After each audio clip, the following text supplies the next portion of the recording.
Hey guys. So I'm about to get really vulnerable, and I'm pretty sure I'm gonna cry.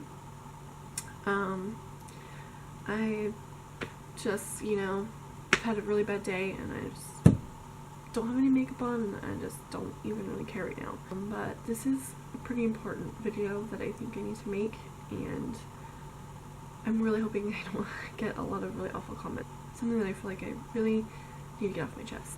So, let me just start at the beginning.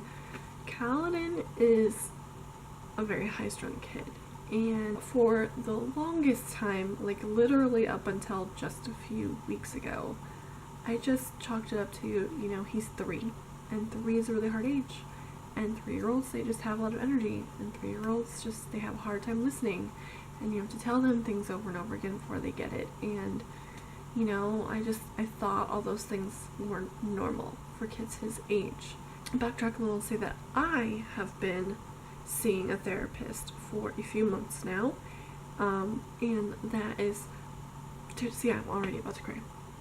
That is largely because I know I've talked about in some of my pregnancy update videos when I was pregnant with Kerrigan. I think I might have talked about it in her birth story video, and I definitely talked about it in Caledon's birth story video.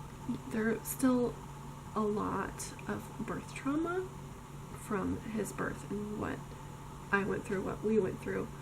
I'm still dealing with processing that, and it's not PTSD, but it's kind of similar, it's just not as severe. So I've been going weekly for a few months now, and I really love my therapist. She's really great, and since I've been going to see her, it has been helping a lot. But we've largely talked about with the birth, obviously, and mostly we've talked about just Caledon and even how Caledon is now, and parenting him, and kind of the things I've come across with that. And so a lot of these things are stemming from that birth experience and how it has affected my bond with him. I didn't even really notice it until I was pregnant again, and looking forward to planning for that birth and realizing how badly his went, and especially when she was born and how much better of an experience that was, and then seeing how effortless it was to bond with her, and it was such a very different experience with him. So I'm not saying I'm not bonded with my son. I am. I love him. It's just, it didn't come as easily with him, and it was a lot to do because of how that experience was. And I'm sure being separated from your child for the first several hours of their life certainly does not help the bonding process. So anyway, so finally I had an epiphany about 3 weeks ago that, like, wait a second, I don't think that some of these behaviors that Cal has is normal. I think something is up. And so I talked to her, and just immediately she was like, yes, you're on the right track. So I took him to his doctor, and I got a referral, and today we had that appointment with a developmental pediatrician. I made a list on my phone of like all the things that we've noticed that we think are kind of off, and I didn't even get into that. I mean, she noticed right away, within a few minutes. So today he was diagnosed with ADHD, and I was diagnosed with that when I was about his age. It's not only in my family, but Justin's as well. Coming from both sides of the family, I don't know why I didn't suspect it sooner, but here we are. On one hand, it's nice to know that I'm not imagining things, because I can't always control him. Not that, I don't feel like children are to be controlled, but you know what I mean? Sometimes when your kid is just completely out of control in public and they're not listening to you, and it's hard. It's so easy to feel like you're failing as a mother, and so it's nice to know that it's nothing that I did wrong. It's just is what it is, and it's also just whenever you suspect something's wrong, it's always a little bit of a relief to have it be confirmed and okay, now we know what we're dealing with. However, yes, it is sad to know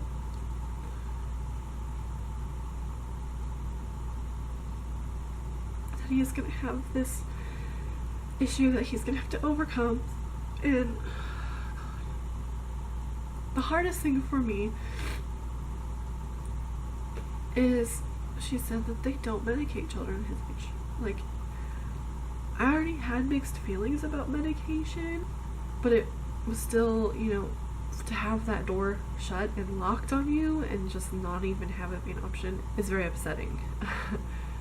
I want, at least if the door's open and you can decide one way or the other, but it's just completely eliminated an option for us. And I think the hardest thing is the things that she suggested are not really feasible for us as a family, at least not right now. She talked about putting him in like a daycare preschool type of situation, which is not an option. She talked about putting him in activities. She talked about sports, but most of the sports in the area, everything I always found said they had to be at least 4. She talked about like socializing with other kids, and so like we're trying to do that, and it's hard because he is so intense. He gets really excited when he sees other kids, and so for some kids who are more on the shy side, that's really off-putting to them. And we have him going in the Awanas at church while we do a parenting class, and he enjoys it, but he wasn't doing well. It was this ADHD has been affecting his ability to participate in this. He was having difficulty listening and difficulty sitting still, so they demoted him from cubbies, which is 3.5 to 5-year-olds, to puggles, which is like mostly 2-year-olds. And even in that class, he is often put in timeout. A couple weeks ago, we went to pick him up, and he was sitting in the hallway outside of the class on a chair on timeout. It just hurts my heart a little bit that I know that he probably is having a hard time making friends because of this, and like it's just, I can tell it's discouraging to him.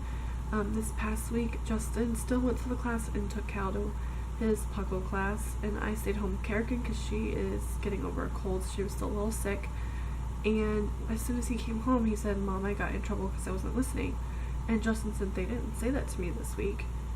So I don't know if he's like internalizing that as far as just, like it's hard to explain. I'm having a hard time finding the words, but you know how sometimes when a kid starts to internalize that and feel like they're a bad kid, I don't want that for him, because he's not a bad kid. He has a very sweet heart, and he just loves people, and he's so smart, and I know that he knows these things. Like, he knows things he's not supposed to do, but it's like he can't help it. It's like he's compelled to do them anyway, and he's constantly in trouble. Guys, I cannot tell you how many times we have told him not to jump on the couch. He jumps on the couch every day, multiple times a day. And aside from being annoying, it's also dangerous. Remind him a couple times, he'll continue, then we set him on timeout. And we're literally putting him on timeout multiple times a day, every single day. And it's things that I feel like he can't control. And so it hurts that I can't ignore it and let him do it. I have to do something about it. But on the other hand, thinking of it from his perspective, it must really suck to get in trouble for something that's beyond your control. And on a side note of that, the other reason today was very hard was Justin got in trouble for something that was not his fault at work, and it just sucks. So yes, it sucks to be in trouble for something that's not your fault. So it's been hard for us, and we're getting to the point where we feel like we're at our wits' end, and I just don't know what else to do, and it's just getting worse and not getting better. So her solution was to socialize him more, and that's, easier said than done, especially when we're a one-car family, in a training command. You know, most people here are coming and going for short term, so people aren't as community oriented in this area as our last duty station was. I am in the playgroup, but most of those events are scheduled, you know, first thing in the morning. You know, my kids sleep in a little bit later than most kids do, so a lot of them, they're not even awake yet, or it's right when they wake up, or it's right after they wake up, so but the amount of time to get them ready and drive there. And, you know, add all that in, that we only have the one car. So to have the car in the morning, I'd have to wake the kids up at 5:30 in the morning and take Justin to work to have the car, and that's just extremely inconvenient. And it messes with their sleep. They can't go right back to sleep right away, and that's not good. You've got cranky kids, and then who wants to do fun things when your kids are cranky? She did give me the number for Fleet and Family. She said that they have some playgroup options that he could be eligible for, and they also have counseling for him, so you can have some one-on-one counseling. But I still feel very backed into a corner right now. I feel like we don't have very many options, and eliminating one entirely, it just feels so daunting and just so demoralizing, and I just don't know what to do. I want to help him, and I feel like I'm damaging him, like constantly punishing him for things that are out of his control, and I don't know. I just don't know what to do. I know someone had mentioned to me when I was first suspecting this to cut red dye. We already do. I've already avoided that his entire life because I had read about it being linked to behavioral issues, and it's just so unnecessary. We don't give him soda. We very, very rarely give him juice, and if we do, it's 100% real juice and it's watered down. He drinks some milk, but mostly he drinks water.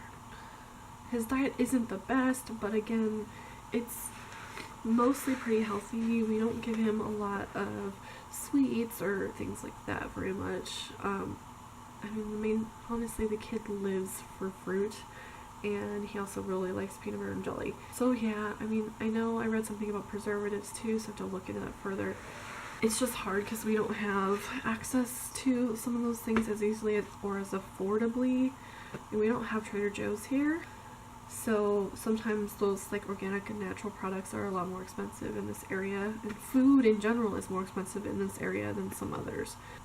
So yeah, I definitely have to do more research about other ways to cope with it, but this is just, you know, brand new raw feelings that I feel like I have a huge giant mountain in front of me, and it's hard for me to not feel like it's my fault and I did something wrong, even though I know I didn't. Like, logically I know this is just a roll of the dice of genetics, but I still feel like I'm not parenting correctly. Like, I don't know, I just feel like somehow I could have done something better, and it's just hard. And I'm just having a hard time juggling the two children and making sure they're both getting what they need from me, because Kerrigan's still very young and still very needy, especially she's still breastfeeding, so that requires a lot of my time and attention. And yeah, and so the doctor today was like, well, you have another kid, so you can't like sit down with him and give him like this, so he needs to get like this socialized, he needs to play with other kids and have that burn off his energy, and you know, they don't want to do medication because he's not in any formal school yet, so there's no reason that he needs to focus if he's just gonna be at home, is what she said.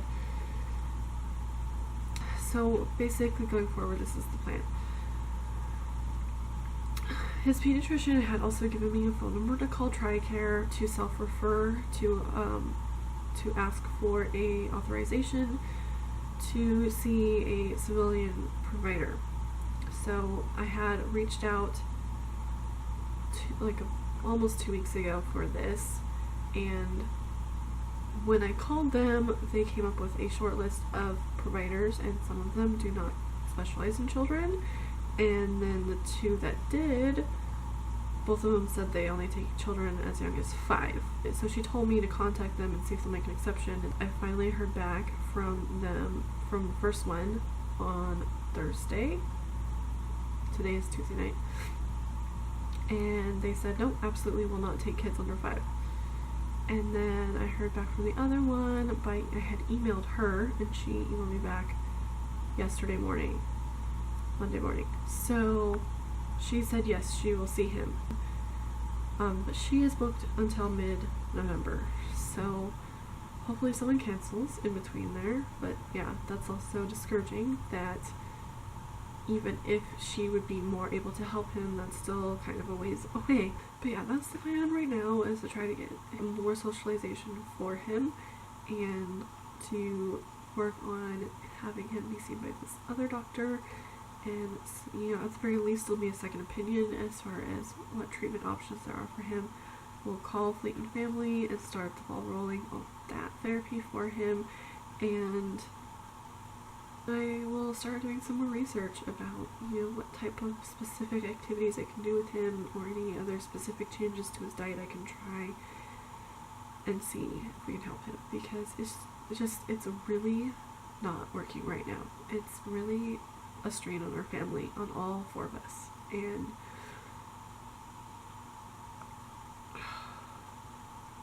I'm really struggling.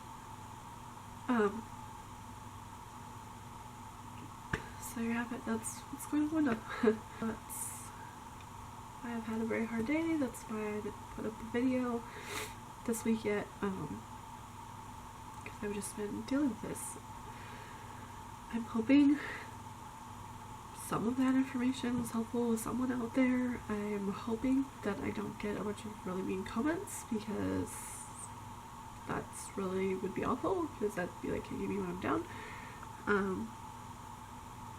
Hopefully there's some supportive comments. That would be great. I'd really appreciate it if any of you have anything encouraging to say, or if you have dealt with this yourself, if you have any tips, any resources, anything at all. Please, please, please, I encourage you to leave that down in the comments below. If you're not subscribed already and you would like to see more, please do subscribe. We'll definitely keep making some update videos about our journey with this, but I promise most of my videos are much happier and positive. Anyway, thank you guys so much for watching. Bye.